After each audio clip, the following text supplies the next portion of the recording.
Hello बच्चों, आज हम करेंगे क्लास 12 एक्सरसाइज 1.3 के solution based on composite of functions and invertible functions.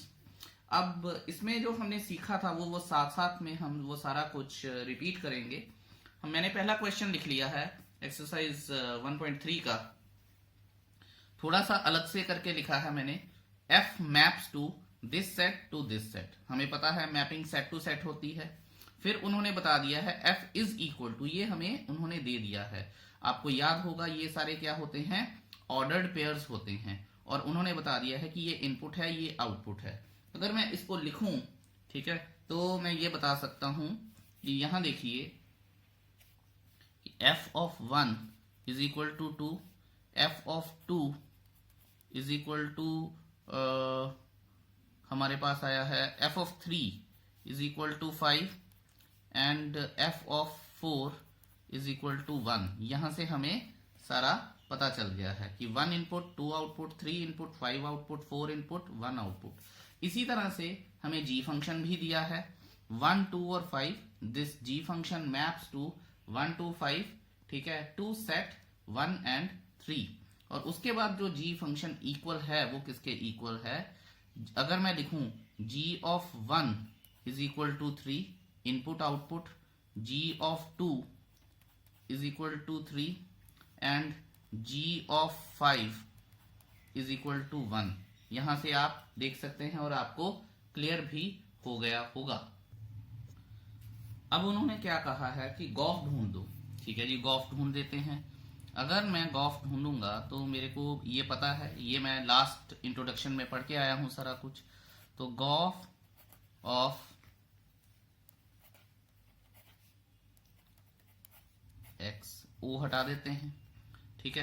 I hope ये आपको पता है। और ये x क्या है, x f की वो वैल्यू है जहां पे f ऑफ x डिफाइंड है। और f ऑफ x किन वैल्यूज पे डिफाइंड है, ये हम पढ़ के आए हैं कि f ऑफ x 1, 3 और 4 जो कि इनपुट्स हैं उन वैल्यूज पे डिफाइंड है। अब हम देख लेते हैं कि हमें करना क्या क्या है। देखिए गॉफ आ गया, g of f of 1 is equal to g of f of 1 is equal to,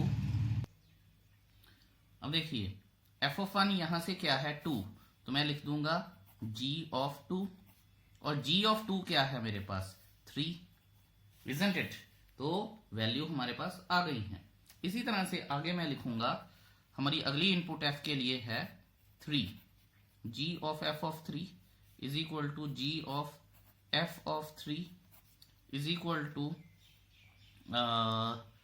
f of 3 की हमारे पास क्या वैल्यू है, f ऑफ 3 की हमारे पास वैल्यू है 5। तो g of 5 which is equal to 1। Simple है।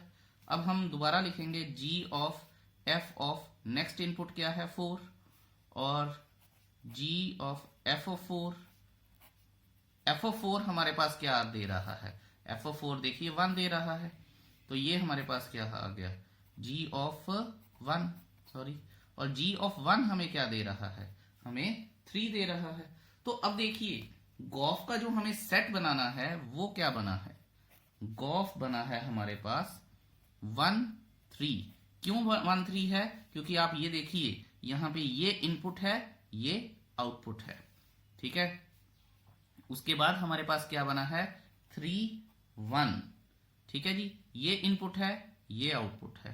और उसके बाद क्या बना है 4 3, क्योंकि ये इनपुट है, ये आउटपुट है।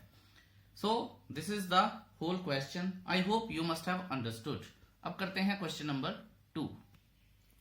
हेलो बच्चों, अब हम करते हैं क्वेश्चन नंबर 2। जो क्वेश्चन करने से पहले मैं आपको ये एक रूल है जो बताना चाहूंगा। 11th में हम पढ़ते हैं, this is called the addition of two functions, f of x plus g of x is equal to f plus g of x, इसे बोला जाता है। I hope you remember that. अगर आपको नहीं पता, सेकेंड चैप्टर का ये रूल है, अगर आपको नहीं पता तो आप सीख लीजिए। अब करते हैं हम क्वेश्चन नंबर 2 और उसकी स्टेटमेंट लिखते हैं। लीजिए जी, क्वेश्चन नंबर 2 आ गया है। गॉफ सॉरी, ये क्वेश्चन नंबर 2 है। हमारे पास 3 फंक्शंस हैं, उन्होंने बोला भी है let f g and h तीन फंक्शंस हैं जो रियल नंबर से रियल नंबर पे मैप करते हैं, तो उसको लिखने का तरीका क्या है, f maps to R2R, g maps to R2R and h maps to R2R। याद रखिए तीन फंक्शंस आ गए हैं।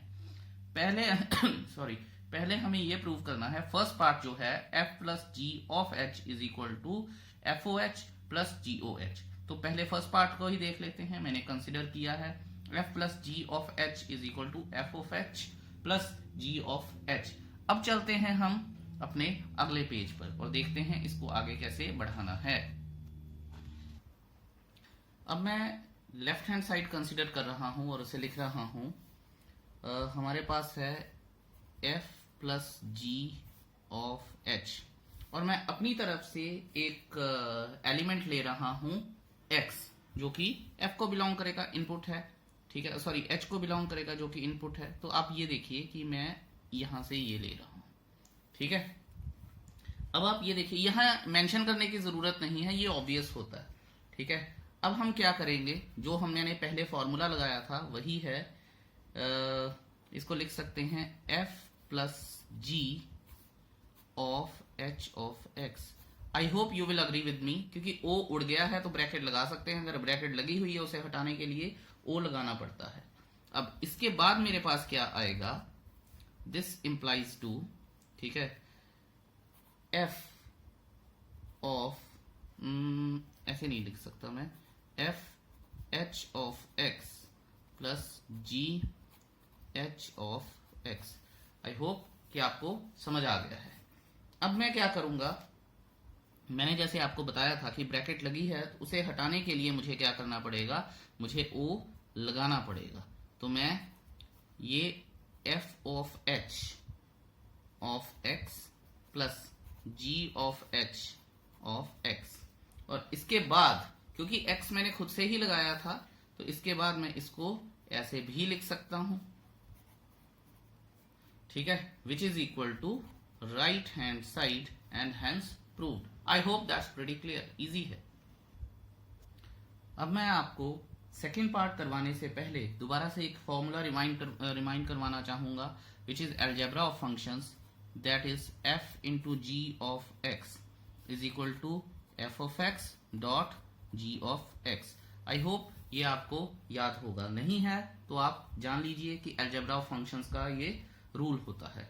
अब हमारे पास सेकंड क्या है, ये है f dot g of h is equal to f of h dot g of h। मुझे ये प्रूव करना है, ठीक है जी। लेफ्ट हैंड साइड में कंसिडर कर लेता हूं f dot g of h, और मैंने आपको बताया था कि ये सिंपली लिख सकते हैं, ठीक है जी। इसका मतलब क्या हो गया है, इसका मतलब है अब हमारे पास आया है कि f dot g of h of x, ठीक है जी, ये मतलब है इसका। अब इसे हम दोबारा से मल्टीप्लाई करते हैं। दोबारा से मल्टीप्लाई कैसे करेंगे, f h of x dot g h of x। I hope that's clear to you, ठीक है। अगर आप चाहें तो इन्हें भी फर्दर ब्रैकेट में रख सकते हैं, कोई इशू है नहीं, ठीक है।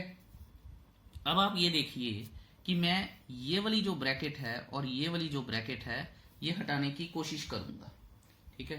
तो मैं हटाता हूं इसे, f ऑफ, और मैंने आपको बताया था कि जब ब्रैकेट हटेगी o लगेगा, h ऑफ x ब्रैकेट में, g of h of x bracket में, और मैंने आपको बताया था कि ये जो x है ये हम किसी एलिमेंट को शो करते हैं, नहीं भी लिखेंगे तो भी हमारे पास चलता है। तो f of h g of h is equal to right hand side hence proved, ठीक है। इजी था, आई होप आपको समझ आया होगा, नहीं आया तो मुझे जरूर बताइएगा। चलिए जी, अब आ गए हैं हम अपने क्वेश्चन नंबर 3 पे। उन्होंने बोला है find g o f and f o g if f of x जो है मॉड x है और g ऑफ x क्या है, मॉड में 5x माइनस 2 है। अब हमें क्योंकि गॉफ निकालना है तो गॉफ देखते हैं, ये तो आपको पता है यूजुअल स्टेप है, ये किसके बराबर हो जाएगा, जी ऑफ एफ ऑफ एक्स के बराबर हो जाएगा। और अब आप ये देखिए कि एफ ऑफ एक्स क्या है, मॉड एक्स है, तो मैं इसको ऐसे भी लिख सकता हूं, मॉड एक्स। इसका मतलब क्या है कि अब g के लिए इनपुट क्या हो गई, मॉड x, यानी इस x की जगह क्या ले लेगा, मॉड x, और इस x की जगह भी क्या ले लेगा, मॉड x ले लेगा। तो ये फिर किसके इक्वल बन जाएगा, g ऑफ मॉड x बन जाएगा मॉड 5 मॉड x माइनस 2। ठीक है, और आप याद रखिए कि दो मॉड आ सकते हैं, इसमें कोई परेशान होने वाली बात नहीं है। I hope that's clear to you. अब करते हैं हम अपना अगला part, second part. Oh I am sorry, मैं फॉग करना तो भूल ही गया, अब फॉग कर लेते हैं। तो सिंपल है फॉग भी, f of g of x आ जाएगा, ये हो जाएगा f of g of x हो जाएगा। और अब आप ये देखिए कि जी ऑफ एक्स क्या है मेरे पास, मॉड में 5x माइनस 2 है, तो मैं ऐसे लिख सकता हूं, मॉड में 5x माइनस 2 तो सॉरी। और फिर f फंक्शन में क्या है, f फंक्शन हमारा है मॉड x, यानी अब जो इनपुट है x की जगह पे क्या आ जाएगा, 5x माइनस 2, और x की जगह पे भी क्या आ जाएगा, माइनस 2। तो हमारे पास फॉग क्या बन जाएगा फिर, mod mod 5x minus 2, and that should be the fog. हमारा सॉल्यूशन है। चलिए अब हम करेंगे सेकंड पार्ट नेक्स्ट पेज पर जाके, लेट्स सी। बस आगे जाने से पहले मैं आपको बता दूं कि mod of mod x is equal to mod x ही होता है, इसलिए mod of 5x minus 2, mod of mod 5x minus 2 is equal to mod of 5x minus 2। चलिए अब हम करते हैं अपने अगले पेज पे जाके इस हमारा सेकेंड पार्ट इस क्वेश्चन का। उन्होंने बोला है f of x is equal to 8x cube minus sorry and g of x is equal to x की पावर 1/3 यानी क्यूब रूट ऑफ x। अब आप ये देखिए कि हमें गॉफ निकालना है, गॉफ निकालना है तो मुझे एफ ऑफ एक्स करना पड़ेगा, ये आ जाएगा मेरे पास, यूजुअल स्टेप हैं सारे। ठीक है, फिर आ जाएगा अब एफ ऑफ एक्स क्या है मेरे पास, अब ये ध्यान दीजिए आप, 8x क्यूब है मेरे पास। ठीक है, और ये बन गई है अब जी, यहाँ जी आएगा सॉरी, तो ये अब मेरे पास इनपुट बन गई है इस फंक्शन की। अगर मैं इस फंक्शन पे इनपुट करूंगा तो मेरे पास क्या आएगा, यहाँ पे 8x क्यूब रखूंगा तो यहाँ पे भी 8x क्यूब रखना पड़ेगा। तो मैं ये रख लेता हूं कि g of 8x cube is equal to, g तो अब लिखने की जरूरत नहीं है, 8x क्यूब की पावर 1/3। और अब आप ये देखिए कि 2 की पावर 3 और x की पावर भी 3, तो ये होगा 2x का होल 3, ठीक है, की पावर 1/3, और ये 3 और ये 3 कट गया और ये आ गया मेरे पास 2x। आई होप ये आपको क्लियर है। अब हम करते हैं फॉग। ठीक है, फॉग करने के लिए कुछ ज्यादा जद्दोजहद तो है नहीं है, g ऑफ x आ गया। अब मैं g ऑफ x का फंक्शन लिख लेता हूं, g ऑफ x क्या है मेरे पास, x की पावर 1/3। ठीक है, और मेरे पास अब इनपुट क्या है, x की इनपुट क्या है ये, और जहां जहां पे भी ध्यान दीजिएगा, जहां जहां पे भी x आएगा, जहां जहां पे भी x आएगा, x की पावर 1/3 आती जाएगी। आई होप कि ये आपको क्लियर है। यहां पे 8 इंटू एक्स की पावर 1/3 की पावर 3, ये 3 और ये 3 कट गया, तो ये आ गया हमारे पास 8x which is f o g of x।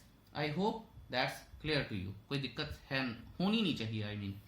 अब करते हैं हम question number 4। Let me right the statement. चलिए जी, अब हम आ गए हैं क्वेश्चन नंबर 4 की तरफ। खास ध्यान दीजिएगा, आगे हेल्प करेगा ये। ठीक है, जितने भी आपके इंट्रोडक्शन में डाउट्स होंगे ये या ऐसे क्वेश्चन क्लियर करेंगे वो डाउट्स। उन्होंने बोला है एफ ऑफ एक्स ये है और ये वाला पूरा फंक्शन है, x is not equal to 2/3 है। अब x नॉट इक्वल टू 2/3 क्यों आता है, क्योंकि डिनोमिनेटर को हमने जीरो नहीं बनाना है। अगर आप इसको जीरो के इक्वल पुट करके भी देखेंगे, मैं आपको रफ काम में थोड़ा सा करके बता देता हूँ, 6x minus 4 is equal to 0, 6x is equal to 4 और x इज इक्वल टू 2/3। इसका मतलब है x अगर मैं 2/3 डालूंगा इसमें तो डिनोमिनेटर 0 बन जाएगा, जो हमें चाहिए नहीं है, इसीलिए x को हमने 2/3 के इक्वल नहीं माना है। अब उन्होंने बोला क्या है कि f of x is equal to x लेके आना है। मतलब उनके कहने का कि f ऑफ x को I बनाना है। अगर आपको याद हो कि जो इनपुट और आउटपुट सेम हो जाती हैं तो वो आइडेंटिटी फंक्शन बन जाता है, इसका सिंपल ये मतलब है। तो चलिए अब हम f की बात कर लेते हैं, देखते हैं f क्या है हमारे पास। यहां से रफ काम को थोड़ा सा कवर कर देते हैं। f of x is equal to f of x। I hope ये क्लियर है। अब जो हम पीछे करके आए थे कि f में हमारी f की इनपुट क्या हो जाएगी, 4x plus 3 upon 6x minus 4, 4x plus 3 upon 6x minus 4। अब 2 मिनट के लिए आप ये इनपुट भूल जाइए। अब आप ये देखिए कि यहाँ पे अगर 0 लगा होता तो f ऑफ 0 जहां जहां x होता वहां 0, अगर 1 होता तो जहां जहां x था वहां n। अब ये है तो जहां जहां पे x है वहां पे ये सारा कुछ है। तो ये किसके बराबर बनेगा, ये मैं आपको बता देता हूं। अब ये बनेगा 4 into 4x plus 3 upon 6x minus 4 plus 3 upon equal to मैं इधर लगा देता हूं 6 into 4x plus 3 upon 6x minus 4 minus 4। I hope ये आपको क्लियर है, ठीक है जी। अब डिनोमिनेटर में चाहे 2 कॉमन आ रहा है पर छेड़ना नहीं है उसे, क्योंकि वो कट जाएगा। आई hope you get my point. अब मैं सिंपल इसे लिख लूंगा फटाफट से, 16x plus 12 plus 18x minus 12 upon 6x minus 4 जो कि ब्रैकेट में आ जाएगा upon 24x plus 18 minus 24x plus 16 upon 6x minus 4। ये और ये कट गया। ऊपर वाला जब सारा सॉल्व किया तो ये और 12 और ये 12 कट गया। अब हमारे पास बचा क्या है ये देख लेते हैं। और यहाँ से 24 और 24 कट गया है, 34x अपॉन 34 आया और ये भी कट गया है, तो ये बचा है हमारे पास x। इसका क्या मतलब हुआ है, यहाँ इसका मतलब लिखते हैं therefore f of x is equal to x। ठीक है जी, for all the values x is not equal to 2/3। ठीक है, which implies that f of f, अब ऑफ x नहीं लगाया मैंने, ध्यान दीजिएगा, इज इक्वल टू i। ठीक है, अगर ये i है तो यहां से मैं लिख सकता हूं hence the given function s, hence the given function f is an invertible function या is invertible। ठीक है, thus या so f is the inverse of f, inverse of f is f itself। I hope कि ये आपको clear है कि उन्होंने इनवर्स पूछा था, हमने इनवर्स भी बता दिया, क्या है कैसे है सारा बता दिया है। एंड अगर आप इसको एक बार समझ लेंगे तो आपको कोई दिक्कत नहीं आएगी। चलिए अब हम चलते हैं अपने अगले क्वेश्चन की तरफ, 5th और अगले पेज पर। Let's see. चलिए जी, क्वेश्चन नंबर 5 है और उन्होंने स्टेटमेंट दी है, state with reason whether following functions have inverse. और हमें ये याद रखना चाहिए कि इनवर्स किसी भी फंक्शन का तभी पॉसिबल होगा या एग्जिस्ट करेगा जब वो फंक्शन 1 1 है और ऑन टू है। कहने का मतलब वो फंक्शन बाइजेक्टिव है। तो मैंने पहले क्वेश्चन की स्टेटमेंट लिख ली है और मैं हमेशा से ये मानता हूं और मैं अपने स्टूडेंट्स को भी यही बोलूंगा कि अगर आपको कोई लिमिटेड सा फंक्शन दिया है कुछ ऐसा और आपको 1 1 एंड ऑन टू ढूंढना है तो आप एरो डायग्राम की हेल्प लीजिए। यहां मैं जगह छोड़ रहा हूं ताकि मैं थ्योरी लिख दूं उसका क्या सॉल्यूशन आएगा, लेकिन मैं आपको बता रहा हूं कि क्या ये फंक्शन 1 1 है या नहीं है, ये देख लेते हैं। ये देखिए, हमारे पास एक सेट से 1 2 3 4 f दिया है और जो आउटपुट सेट है वो 10 है। अब जो हमारे पास ऑर्डर्ड पेयर्स हैं वो 1 से 10 है, 2 से 10 है, 3 से 10 है, 4 से 10 है। अरे ये तो मैनी वन हो गया, ये तो 1 1 है ही नहीं है। अगर 1 1 नहीं है तो इसका इनवर्स एग्जिस्ट नहीं करता। अब हम इसकी थ्योरी लिख सकते हैं। टाइम बचाने के लिए मैं थ्योरी लिख के आपको बता देता हूं। चलिए जी, थ्योरी लिखी जा चुकी है। From the given information it is clear that f is many one and not 1 1। क्यों नहीं है? That is f of 1 is equal to f of 2 is equal to f of 3 is equal to f of 4 is equal to 10। ठीक है, सभी ही inputs की एक ही output है तो वो मैनी वन होता है। Hence f is f is मैं बता चुका हूं कि 1 1 नहीं है। Hence f does not have an inverse। I hope that's clear to you। अब चलते हैं हम अपने सेकेंड पार्ट की तरफ। Let's see. चलिए दोस्तों, अब हम आ गए हैं अपने सेकंड पार्ट की तरफ। हमें ये इंफॉर्मेशन गिवन है, जी मैप्स टू दिस सेट, और फिर ऑर्डर्ड पेयर्स दे दिए हैं हमें एक फंक्शन के, जी फंक्शन के। अब हम देखते हैं इनकी मैपिंग करके। जी पे दिया है 5 to 4, ठीक है जी, मैं एरो बना लेता हूं। फिर दिया है 6 to 3, मैं एरो बना लेता हूं। फिर दिया है 7 to 4, मैं एरो बना लेता हूं। और फिर दिया है 8 to 2, मैं एरो बना लेता हूं। 1 अनअटेंडेड है, ऑन टू है नहीं है। 4 इमेज की 2 प्री इमेजेस हैं, इसलिए 1 1 है नहीं है। अगर ये दोनों ही नहीं है तो फिर इनवर्स तो एग्जिस्ट करेगा ही नहीं। तो यहाँ पे हम अब थ्योरी लिख सकते हैं, वो मैं आपको अभी लिख के बता देता हूं। लीजिए जी, मैंने पूरी थ्योरी लिख दी है। उन्होंने बोला है from the given information of g, ठीक है, जी हमारे पास जो फंक्शन है, it is clear that g is neither 1 1 nor onto. ठीक है, क्यों नहीं है? क्योंकि g of 5 and g of 7 have a common image 4, इसलिए ये मैनी वन है, 1 1 नहीं है। And element 1 in the set of codomain, ठीक है, जो मैंने आपको बताया था, does not have a pre image, इसलिए ये ऑन टू भी नहीं है। Hence, the function g does not have an inverse। I hope that's clear to you। अब हम चलते हैं इस क्वेश्चन के थर्ड और लास्ट पार्ट की तरफ। चलिए जी, अब आ गए हैं हम थर्ड पार्ट पे। स्टेटमेंट मैंने लिख ली है, ऑर्डर्ड पेयर्स हैं। जैसा कि हम करते थे, हम एरो डायग्राम बना लेते हैं।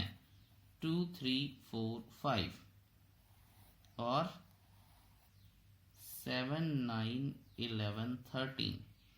अब देखिए, यहां से हमें पता चल रहा है 2 7 से मैप कर रहा है, 3 9 से मैप कर रहा है, 4 11 से मैप कर रहा है और 5 13 से मैप कर रहा है। यहाँ पे सारे के सारे एलिमेंट्स की एक डिफरेंट इमेज है, इसलिए 1 1 हो गया। और यहाँ पे सारे के सारे अटेंडेंट है, कोई नॉन अटेंडेंट नहीं है, इसलिए ये ऑन टू भी हो गया है। अगर ये 1 1 और ऑन टू है तो इसका मतलब क्या है? इसका मतलब है कि इट दिस फंक्शन और h function does have an inverse. अब इसको लिखना कैसे है वो मैं आपको बता देता हूं। ये देखिए, अगले पेज पर हम आ गए हैं। अगर तो मैंने ये लिखा है कि from the given information of function h, ठीक है, it is clear that all the distinct elements in the set of domain 2 3 4 5 have distinct images under h 7 9 11 and 13। तो देयरफॉर जो फंक्शन है h इज 1 1। ऑल्सो इसके बाद हम लिख सकते हैं एवरी एलिमेंट, और एलिमेंट को इमेज भी बोला जाता है, in the set of codomain 7 9 11 13 there exist an element, और यहाँ प्री इमेज जिसे बोलते हैं हम, in the set of domain 2 3 4 5। Therefore function जो है h इज ऑन टू। और अगर ऑन टू है, since h is 1 1 and onto, therefore h has an inverse. यही उसने हमें बोला था कि रीजन के साथ बताइए कि इनमें से किस फंक्शन के पास इनवर्स है। तो हमने प्रॉपर रीजन दे दिया है और बता भी दिया है। अगर आपको फिर भी कोई परेशानी है तो जरूर मेरे पास आइएगा और हम इसे सुलझाएंगे। अब चलते हैं क्वेश्चन नंबर 6 की तरफ। चलिए अब करते हैं क्वेश्चन नंबर 6। ठीक है, और ध्यान से देखिएगा, मैं आपको थोड़ा सा स्टेटमेंट के ऊपर नजर डलवा देता हूं ताकि आपको ये चीज क्लियर रहे। उन्होंने बोला है show f maps to -1 to 1 both included, ठीक है, टू आर, ये हमारे पास डोमेन होता है, ठीक है, ये रेंज होती है, and find f of x is equal to x upon x minus 2 is 1 1। Find the inverse, जैसे ही उन्होंने फाइंड द इनवर्स बोल देते हैं तो हमारे कान खड़े हो जाने चाहिए और हमें पता चल जाना चाहिए कि हमें काफी कुछ एक्स्ट्रा करना है। फिर उन्होंने बोला find the inverse of the function, इस फंक्शन का इनवर्स ढूंढना है हमें 1,-1 से रेंज ऑफ एफ, और एफ की रेंज क्या है यहां से हमें ये पता चलता है कि मुझे वो भी ढूंढनी है। तो काफी सारी चीजें हैं, ठीक है। तो देखते हैं, मैंने ये इंफॉर्मेशन लिखी है जो भी क्वेश्चन में है कि f मैप्स टू -1 to 1, ठीक है, इट गोज टू r, और f ऑफ x क्या है x अपॉन x प्लस 2, और ये डिफाइन होता है x नॉट इक्वल टू 2 के लिए। मैंने अभी बताया था कि अगर हम x ये डिनोमिनेटर को 0 रखना चाहिए, ठीक है, -2 आना चाहिए, आई एम सॉरी, ठीक है, और हमें डिनोमिनेटर को 0 रखना चाहिए। अगर हम 0 रखेंगे तभी हमें पता चलेगा कि डिनोमिनेटर 0 बनता कैसे है, और x इक्वल टू -2 पे ये 0 बन जाता है। सो देयरफॉर x की वैल्यू -2 नहीं हो सकती है। अब हमें करना है 1 1। आई होप कि ये सारी चीजें आपको क्लियर हैं। सो हम करते थे पुराना तरीका, let f of x1 is equal to f of x2, ठीक है जी। अब हमारे पास फंक्शन क्या है, फंक्शन ये है, इसका मतलब जहां जहां पे x है वहां पे x1 आ जाएगा। So x1 upon x1 plus 2 is equal to x2 upon x2 plus 2। अब ये हो जाएगा क्रॉस मल्टीप्लाई, क्रॉस मल्टीप्लाई करके मेरे पास क्या आएगा, x1 x2 plus 2 is equal to x2 x1 plus 2, ठीक है जी। अब मैं करूंगा क्या, multiply, x1 x2 plus twice of x1 is equal to x1 x2 plus twice of x2, ये और ये कट गया। सो ये आया twice of x1 is equal to twice of x2, ये और ये भी कट गया। So x1 is equal to x2 आ गया, और ये दोनों इंप्लाइज 2 हैं। यहां से हमें पता चलता है देयरफॉर f इज 1 1, ठीक है जी। अब बच्चे कहते हैं सर ऑन टू भी करना चाहिए। देखिए कि जब हमारे पास क्वेश्चन आ जाते हैं ऐसे, तो rather than proving it on for onto, जैसे कि हमें फंक्शन दिया है, यहां पे मैं आपको बताता हूं, f ऑफ x दिया है हमें जो कि y होता है, ये y है इन टर्म्स ऑफ x, ठीक है, और इसी तरह से हमें x निकाल लेना चाहिए इन टर्म्स ऑफ y। फिर मैं आपको बताता हूं कि वो ऑटोमेटिकली ऑन टू है या नहीं है, कैसे पता चलाते हैं। Let's go to the next page. स्वागत है आपका अगले पेज पर। ये जो f ऑफ x था वो y होता है, वो मैंने लिख लिया है। This is called y in terms of x। अब x in terms of y कैसे लेके आना है, ये देखिए, y इंटू एक्स प्लस 2, ठीक है, x is equal to x y plus 2y। अब मैं क्या करूंगा, अब x minus x y is equal to 2y, और x कॉमन आ जाएगा, 1 माइनस वाई अपॉन 2y, और x is equal to 2y upon 1 minus y. I hope कि ये चीज आपको क्लियर है। ये यहां से हमें इसके बारे में क्या इंफॉर्मेशन मिलती है या क्या पता चल रहा है, वो ये है कि for every y except 1 in the range there exist x in the domain, ठीक है। तो कहने का मतलब क्या है कि जैसे मैंने आपको बताया कि y की वैल्यू 1 नहीं हो सकती है, और ये जो चीज आई है ये रेंज आई है। अब जो बच्चे पूछते हैं कि सर ऑन्टो कैसे है, तो अब ऑन्टो में मैं आपको यही बता रहा था कि जो हर एक एलिमेंट जो है रेंज में या कोडोमेन में वो अनअटेंडेड नहीं बचना चाहिए। तो यहां से वो ये कह रहा है कि जो रेंज होगी वो होगी हर एक real number except y is equal to 1। ये उसके कहने का मतलब है। अब थियरी क्या है मैं आपको वो लिख के बताता हूं। ये थ्योरी मैंने लिख दी है, यहां मैं आपका थोड़ा सा टाइम लूंगा, सो बी पेशेंट। थ्योरी ये है कि फॉर एवरी वाई, यहां पे ये देखिए कि for every y except one in the range there exist x. ठीक है, कि अगर मैं वन ना लिखूं यहाँ पे और कोई भी वैल्यू y की डाल दूं तो x की कोई ना कोई वैल्यू आ जाएगी, इसका ये मतलब है in the domain such that f of x is equal to y, hence y is an onto function. यहाँ पे अगर आप क्वेश्चन की स्टेटमेंट पढ़ेंगे तो उन्होंने सिर्फ वन वन के बारे में बात की है, ऑन्टो के बारे में बात नहीं की है। अगर ऑन्टो के बारे में बात की होती तो शायद हम इसका इनवर्स ना निकाल पाते, लेकिन उन्होंने सिंपल बोला है कि प्रूव कीजिए कि ये वन वन है, जो हम दिखा चुके हैं, और उसके बाद उन्होंने बोला है कि इनवर्स ढूंढिए। इसीलिए ऐसे क्वेश्चन थोड़े से कॉम्प्लिकेटेड हो जाते हैं। जैसे मैंने यहाँ पे y के लिए किया, यहाँ पे मैं x के लिए भी कर सकता था कि for every value of x except -2 in the range of y, और ये वो हो जाएगा सारा कुछ। ठीक है, लेकिन यहाँ पे अब आप एक और बात समझिए कि ये जो फंक्शन है ऑन्टो है, लेकिन ऑन्टो किस चीज के लिए है।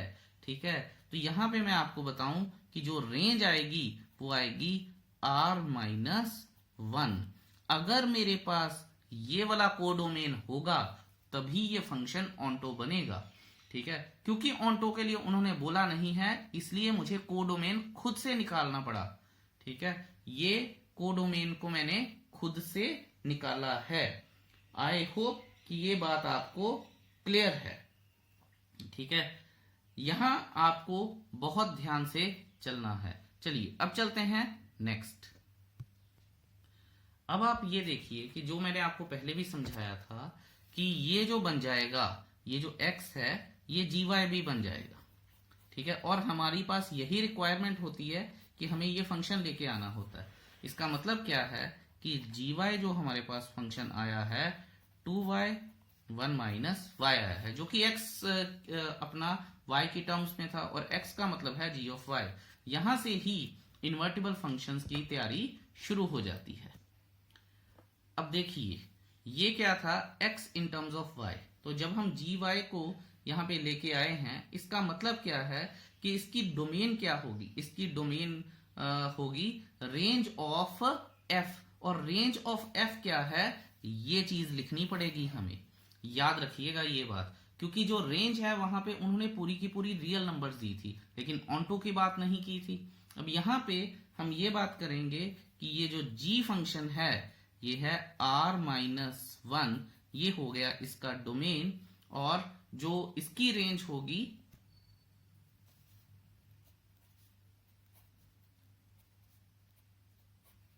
ठीक है, तो इस बात में भी ध्यान रखिएगा कि चाहे रियल नंबर्स में 1 नहीं है, लेकिन आउटपुट में 1 आ सकता है। I hope that's clear to you.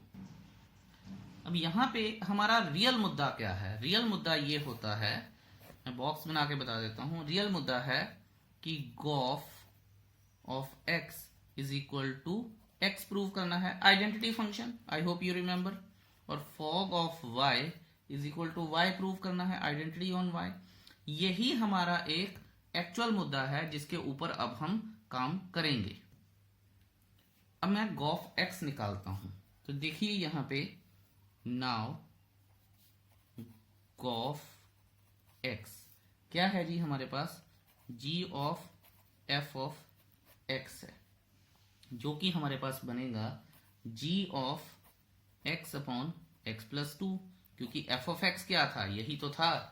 अब जैसे g फंक्शन की इनपुट क्या है x अपॉन x प्लस 2, और g हमारे पास फंक्शन आया क्या है, ठीक है, वो देखेंगे हम कि वो ये वाला है।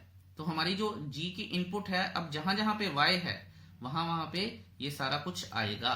लेट्स सी, ये देखिए equal to 2 into equal to नीचे रखना चाहिए x upon x plus 2 upon 1 minus x upon x plus 2। ठीक है जी, आई होप ये क्लियर है आपको। अब मैं फटाफट से मल्टीप्लाई कर लेता हूं, 2x upon x plus 2 upon x plus 2 minus x upon x plus 2। ये भाई साहब और ये भाई साहब तो गए, देखते हैं एज फार एज x और x भी गया, तो 2 अपॉन 2 भी आ गया। ठीक है, सॉरी 2x/2 भी आ गया, तो ये बन गया x। वाह, अब अगर ये x बन गया है तो आप देखिए कि यही तो बात हुई थी कि इनपुट आउटपुट बराबर आ गए हैं।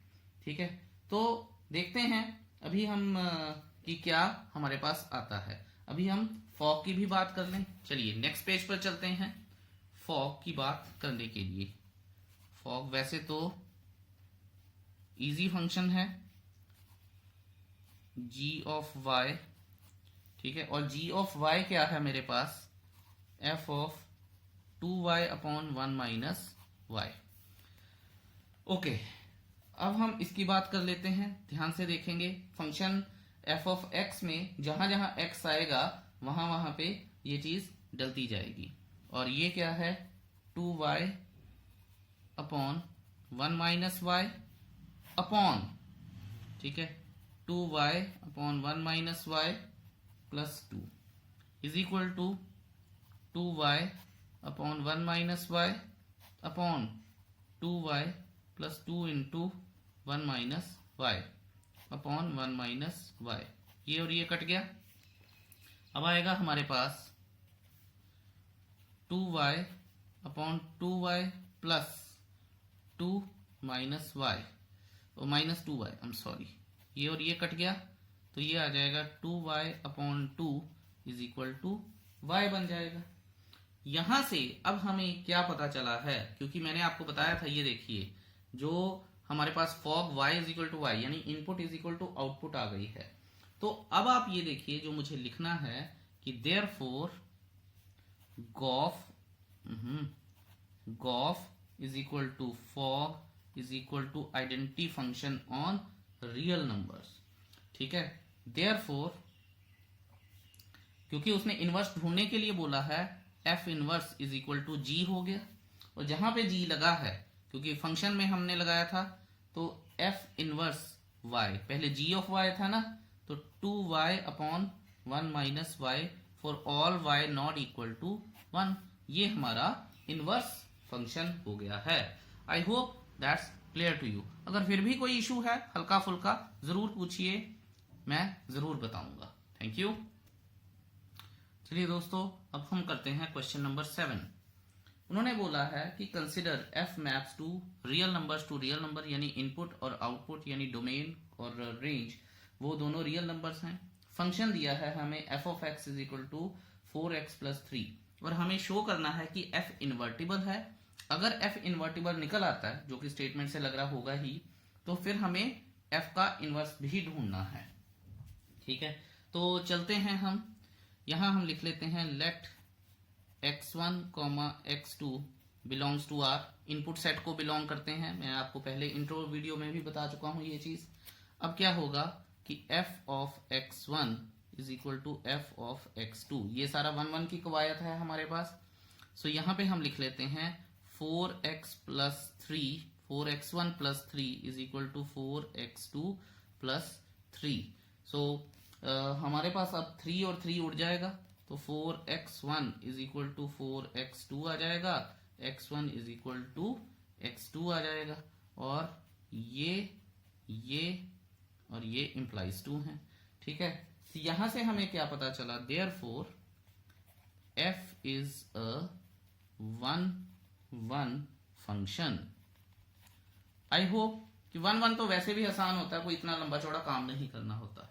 मुद्दा ये है क्योंकि उसने अब ना 1 1 की बात की थी ना ऑन 2 की बात की थी, अब उसने ये बोला है कि शो कीजिए कि ये फंक्शन इन्वर्टिबल है। तो इन्वर्टिबल कब होगा, जब फंक्शन बाइजेक्टिव होता है, अदरवाइज तो इन्वर्टिबल हो नहीं सकता। तो आप क्वेश्चन नंबर 6 से इसको कंफ्यूज मत कीजिएगा, क्योंकि वहां पे उन्होंने इन्वर्टिबल की बात ही नहीं की है, उन्होंने सिंपल बोला था इनवर्स ढूंढने के लिए। तो फर्क है दो चीजों में। ठीक है, तो ध्यान रखिएगा, अगर आपको नहीं पता चलता तो स्टेटमेंट पढ़िएगा। हाउएवर, अब हम बात करते हैं कि जैसे हमारे पास ये जो एफ ऑफ एक्स है, हम जानते हैं ये y होता है, तो ये y in terms of x है, तो अब मुझे x in terms of y लेके आना है। फिर मैं बोलूंगा कि जब हर एक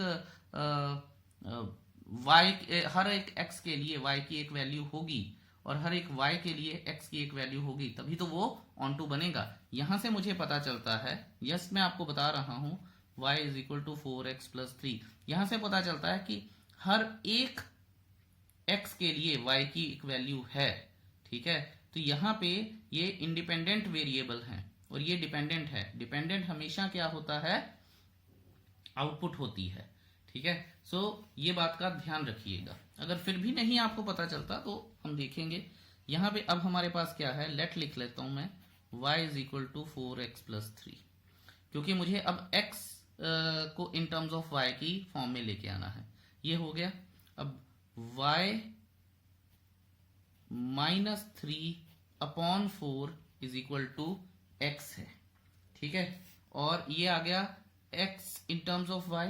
यहां पे मैं क्या लिख लूंगा, this belongs to r for all the values of y belongs to r। ठीक है, ध्यान दीजिएगा कि ये सारा एक रियल नंबर बनेगा, क्योंकि नीचे कोई डिनोमिनेटर तो है नहीं, तो नॉट डिफाइंड वाला सीन तो आएगा नहीं। ठीक है, कोई भी वेरिएबल नहीं है, रियल नंबर है 4, और ये सारी चीजें रियल नंबर हैं। और y की कहता है इनपुट इसमें कोई भी रियल नंबर डलेगा तो रियल नंबर ही आएगी। ठीक है, आई होप ये बात आपको पता होनी चाहिए। अब चलते हैं नेक्स्ट पेज पे और देखते हैं। यहां आप चाहें तो लिख भी सकते हैं कि therefore for any y belongs to R there exists a value of x। ठीक है, क्योंकि y वहां पे क्या है, y वहां पे इनपुट है। ठीक है, तो इनपुट क्या होती है, डोमेन होती है। तो there exist a value of x जो कि आउटपुट आ गई है, और आउटपुट हमारे पास क्या है, कोडोमेन होता है। तो यहां पे फिर हम लिख सकते हैं therefore f is an onto function. ठीक है जी, अब मैंने ऑनटू फंक्शन कर लिया है, तो therefore f is a bijective function. ठीक है ना, 1 1 भी हो गया, ऑन टू भी हो गया, अभी मैं प्रूव करके ही आया हूं। अगर 1 1 ऑन टू हो गया है तो मैंने आपको बताया था कि फिर इन्वर्टिबल फंक्शन तो ये हो ही गया है। इनवर्स ढूंढने के लिए यहां लिख भी देता हूं मैं 10, f is an invertible function. पता है ना आपको कि एक फंक्शन 1 1 हो, ऑन टू हो तो बाइजेक्टिव होता है, बाइजेक्टिव है तो वो इन्वर्टिबल है। अब इनवर्स ढूंढने के लिए मैं, जैसा कि पहले आपको बताता था, g of f of x is equal to x आना चाहिए, और f of g of y is equal to y आना चाहिए। ठीक है, इसी के ऊपर अब हम काम करेंगे कि हमारे ये चीजें कैसे आ सकती हैं। इसलिए मुझे गॉफ ऑफ x निकालना पड़ेगा। गॉफ ऑफ x निकाल लेते हैं जी। देखिए, gof of x is equal to g of f of x आ जाएगा। अब मेरे पास f ऑफ x फंक्शन क्या है, 4x प्लस 3 है। बुक में देख लेते हैं फटाफट से। यस, 4x प्लस 3 है। सो यहां पे मैं लिखूंगा g ऑफ 4x प्लस 3, और g फंक्शन क्या है मेरे पास, g फंक्शन है मेरे पास y माइनस 3 अपॉन 4। तो सारी वैल्यूज उसमें डाल लेता हूं मैं, y माइनस, सो ये इनपुट है 4x प्लस 3 माइनस 3 अपॉन 4, ये और ये कट गया। So 4x upon 4 is equal to क्या आ जाएगा, x आ जाएगा। तो बन गई बात। अब हमें क्या करना है, फॉग ऑफ y निकालना है, फॉग ऑफ y। तो देखते हैं जी, फॉग ऑफ y क्या आएगा, f of g of y आ जाएगा, और g ऑफ y मेरे पास क्या फंक्शन है, y माइनस 3 अपॉन 4। अगर, और इसे मैं f फंक्शन में डाल दूंगा। f फंक्शन में क्या आएगा, 4x plus 3 upon 4x plus 3 आएगा। तो 4 इंटू 4x प्लस 3, ठीक है, ये इनपुट आ गई, माइनस 3, और यहां पे हमारे पास आएगा अपॉन 4। ठीक है जी, ये हो गया, 4 से 4 कट गया, 4x प्लस 3 माइनस 3।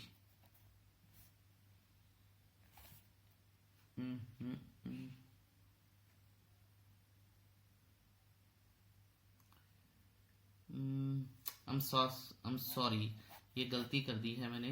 ये तो इनपुट है, I'm so sorry for that। ये तो इनपुट है, तो ये एफ फंक्शन में जानी चाहिए। सो एफ फंक्शन में इसे जाने के लिए हमें क्या करना पड़ेगा, 4 into y minus 3 upon 4 plus 3। I'm so sorry for the mistake। हो जाता है यारो, वाई। ठीक है, फिर हम लिखेंगे therefore gof is equal to fog is equal to I of R. ठीक है, हेंस एफ इज इन्वर्टिबल, तो मैं पहले ही बता चुका हूं। Hence the inverse of F, the inverse